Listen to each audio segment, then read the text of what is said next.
Hi friends, welcome to విద్యా kitchen dairy. Friends, ఇవాల్టి మన స్పెషల్ రెసిపీ సజ్జ బూరెలు. సజ్జ బూరెలు బాగా పొంగుతూ టేస్టీగా రావాలంటే ఎలా చేసుకోవాలో ఈరోజు వీడియోలో నేను మీకు చూపిస్తాను. పండగలప్పుడు ప్రసాదంగా అయినా, స్వీట్ తినాలి అనిపించినప్పుడైనా అప్పటికప్పుడు ఇలా సజ్జ పిండితో ఈ రెసిపీని చేసుకోవచ్చు. ఈ సజ్జ బూరెలు ఎంత టేస్టీగా ఉంటాయో అంత హెల్దీ కూడా. మరి ఎంతో టేస్టీగా ఉండే ఈ సజ్జ బూరెలని సింపుల్గా చేసుకునే ఆ ప్రాసెస్ ఏంటో చూద్దామా? ఈ రెసిపీ కోసం ముందుగా స్టవ్ ఆన్ చేసుకుని ప్యాన్లోకి 2 టీ స్పూన్ల నెయ్యిని తీసుకోవాలి. నెయ్యి వేడిన తరువాత ఇందులోకి 2 టేబుల్ స్పూన్ల నువ్వులని తీసుకొని లో ఫ్లేమ్లో దోరగా వేయించుకోవాలి. నువ్వులు కొద్దిగా వేగిన తరువాత ఇందులోకి 1/2 కప్పు పచ్చి కొబ్బరి తురుముని తీసుకోవాలి. ఈ ప్లేస్లో మీరు ఎండు కొబ్బరి తురుమునైనా తీసుకోవచ్చు. కొబ్బరిలోని పచ్చివాసన పోయే వరకు ఇలా కలుపుకుంటూ 2-3 నిమిషాల పాటు వేయించుకోవాలి. ఇలా బాగా వేయించుకున్న తరువాత నువ్వుల కొబ్బరి మిశ్రమాన్ని ఒక బౌల్లోకి తీసుకొని పక్కనుంచుకోవాలి. ఇప్పుడు అదే ప్యాన్లోకి 1/2 కప్పు బెల్లం తురుముని తీసుకోవాలి. తరువాత ఇందులోకి 1 కప్పు నీళ్లు, చిటికెడంత ఉప్పు, 1/2 టీ స్పూన్ యాలకుల పొడిని తీసుకొని మీడియం ఫ్లేమ్లో బెల్లాన్ని కరిగించుకోవాలి. ఈ రెసిపీ కోసం మనకి తీగపాకం రావాల్సిన అవసరం లేదండి. కేవలం బెల్లం కరిగితే చాలు.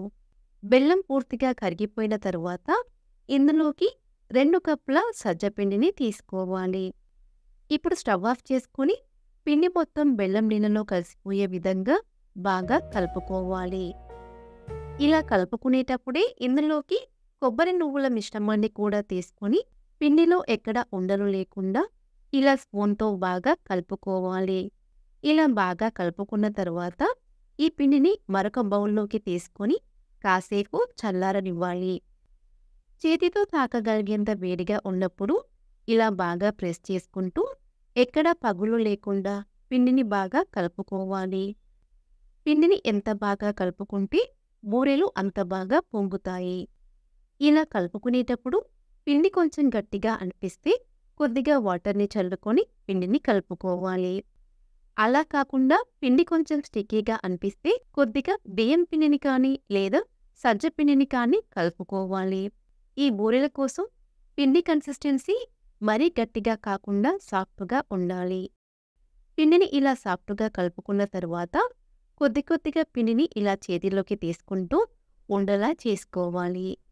ఇక్కడ నేను బూరెలు చేయడం కోసం బటర్ పేపర్ని తీసుకున్నానండి. ఈ ప్లేస్లో మీరు ఆయిల్ ప్యాకెట్నైనా లేదా పాల ప్యాకెట్నైనా తీసుకోవచ్చు. ఇప్పుడు పిండి ముద్దని బటర్ పేపర్పై పెట్టుకొని చేతికి కొద్దిగా నెయ్యిని అప్లై చేసుకొని బూరెల్లా ఒత్తుకోవాలి. అయితే ఇలా ఒత్తుకునేటప్పుడు మరీ మందంగా కాకుండా మరీ పల్చగా కాకుండా మీడియం థిక్నెస్తో ఒత్తుకోవాలి. ఇలాగే 4 లేదా 5 బూరెలని చేసి పెట్టుకొని ముందు వీటిని ఫ్రై చేసుకుందాం. తరువాత డీప్ ఫ్రై కోసం ఆయిల్ని వేడి చేసుకోవాలి. ఆయిల్ బాగా వేడైన తరువాత ఒక్కొక్క బూరెని ఆయిల్లో వేసుకుంటూ మీడియం ఫ్లేమ్లో ఫ్రై చేసుకోవాలి. ఆయిల్లో వేసిన కొద్దిసేపటికి బూరెలు ఇలా చక్కగా పైకి పొంగుతాయి. ఇలా ఒకవైపు చక్కగా ఫ్రై చేసుకున్న తరువాత మరొక వైపుకి టర్న్ చేసుకోవాలి. ఇలా 2 వైపులా టర్న్ చేసుకుంటూ మీడియం ఫ్లేమ్లో గోల్డెన్ కలర్ వచ్చే వరకు ఫ్రై చేసుకోవాలి. ఇలా 2 వైపులా బాగా ఫ్రై చేసుకుని ప్లేట్లోకి తీసుకోవాలి. ఇలాగే మిగిలిన వాటిని కూడా ఫ్రై చేసుకుందాం. ఇలా ఒక బూరె చక్కగా పైకి పొంగిన తరువాత మరొక బూరెని వేసుకోవాలి. ఇలా ఒకేసారి ఎక్కువ బూరెలు ఫ్రై చేసుకునేటప్పుడు ఒకదానికొకటి అతుక్కుపోకుండా జాగ్రత్తగా ఫ్రై చేసుకోవాలి. ఒకవైపు చక్కగా వేగిన తరువాత మరొక వైపుకి టర్న్ చేసుకోవాలి.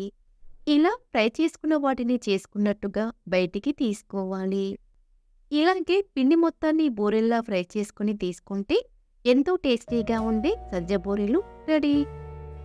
ఇలా స్వీట్ తినాలి అనిపించినప్పుడు అప్పటికప్పుడు 10 నిమిషాల్లోనే ఇలా సజ్జ పిండితో బూరెలు చేసుకోవచ్చు. ఇలా చేసుకున్న ఈ సజ్జ బూరెలు వారం రోజుల పాటు నిల్వ ఉంటాయి. ఈ సజ్జ బూరెలు చాలా అంటే చాలా టేస్టీగా ఉంటాయండి. ఎంత టేస్టీగా ఉంటాయో అంత హెల్దీ కూడా. సో ఫ్రెండ్స్, ఈ రెసిపీ మీకు నచ్చితే లైక్ చేయండి, మీ ఫ్రెండ్స్కి షేర్ చేయండి. మరిన్ని రెసిపీస్ కోసం మా ఛానల్ని సబ్స్క్రైబ్ చేసుకోండి.